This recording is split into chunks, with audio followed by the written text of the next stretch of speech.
भगवान जगन्नाथ का अपने मुख्य मंदिर श्री मंदिर को छोड़कर जाना और फिर वापस आना विश्व प्रसिद्ध रथ यात्रा की मुख्य जड़ है। ये कहानी केवल एक यात्रा नहीं, बल्कि भगवान के अपनी मौसी के घर जाने और अपने भक्तों के प्रति उनके प्रेम की गाथा है। यहाँ इस कहानी का विस्तार से वर्णन है। गुंडीचा मंदिर, मौसी का घर। हर साल आषाढ़ शुक्ल द्वितीया को भगवान जगन्नाथ अपने बड़े भाई बलभद्र और बहन सुभद्रा के साथ रथों पर सवार होकर गुंडीचा मंदिर जाते हैं। यह मंदिर मुख्य मंदिर से लगभग 3 किलोमीटर दूर है। इसे भगवान की मौसी का घर कहा जाता है। जाने के पीछे की पौराणिक कथा। रानी गुंडीचा की भक्ति।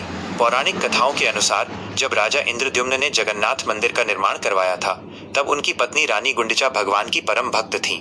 रानी की इच्छा थी कि भगवान साल में एक बार उनके जन्मस्थान जहां मूर्तियां बनी थी पर जरूर आए। भगवान ने अपनी भक्त रानी को वचन दिया था कि वे हर साल 9 दिनों के लिए वहां आएंगे। इसी वचन को निभाने के लिए भगवान हर साल अपना मुख्य मंदिर छोड़कर जाते हैं। यात्रा का दूसरा कारण सुभद्रा की इच्छा। एक अन्य कथा के अनुसार एक बार बहन सुभद्रा ने अपने भाइयों कृष्ण और बलराम से नगर घूमने की इच्छा जताई। अपनी बहन की इस छोटी सी इच्छा को पूरा करने के लिए भगवान जगन्नाथ और बलभद्र ने उन्हें रथ पर बिठाया और नगर भ्रमण पर निकल पड़े। इसी की याद में रथ यात्रा निकाली जाती है। मंदिर छोड़ने के दौरान क्या होता है? 1. महाप्रसाद का रुकना। जब भगवान मंदिर छोड़कर गुंडीचा चले जाते हैं तो मुख्य मंदिर की रसोई, जो दुनिया की सबसे बड़ी रसोई है, में भोजन बनना बंद हो जाता है।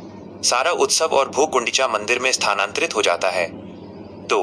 लक्ष्मी जी का क्रोध। भगवान अपनी पत्नी माता लक्ष्मी को साथ लेकर नहीं जाते। इससे माता लक्ष्मी अत्यंत क्रोधित हो जाती हैं।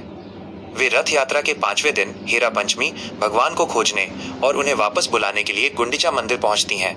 वहां गुस्से में वे भगवान के रथ का एक पहिया भी तोड़ देती हैं। बहुड़ा यात्रा, वापसी की कहानी। 9 दिनों तक मौसी के घर पोड़ा पीठा, ओडिशा का एक विशेष पकवान और अन्य व्यंजनों का आनंद लेने के बाद भगवान वापस मुख्य मंदिर की ओर चलते हैं। इसे बहुड़ा यात्रा कहा जाता है। लक्ष्मी जी को मनाना। जब भगवान वापस मुख्य मंदिर पहुंचते हैं तो माता लक्ष्मी रास्ता रोक लेती हैं और उन्हें अंदर नहीं आने देती। वे भगवान से नाराज होती हैं क्योंकि उन्हें अकेला छोड़कर वे चले गए थे। इसके बाद भगवान जगन्नाथ माता लक्ष्मी को रसगुल्ले खिलाकर मनाते हैं। आज भी यह परंपरा जीवित है, जिसे नीलाद्रि विजय कहा जाता है। उस दिन भक्त एक दूसरे को रसगुल्ले खिलाकर उत्सव मनाते हैं। इस कहानी का आध्यात्मिक महत्व।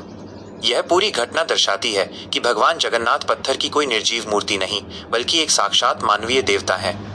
वे बीमार भी पड़ते हैं, अपनी मौसी के घर घूमने भी जाते हैं, स्वादिष्ट पकवान भी खाते हैं और पत्नी लक्ष्मी जी के गुस्सा होने पर उन्हें रसगुल्ला खिलाकर मनाते भी हैं। ये भक्तों को सिखाता है कि भगवान को हम अपने परिवार के सदस्य की तरह प्रेम कर सकते हैं।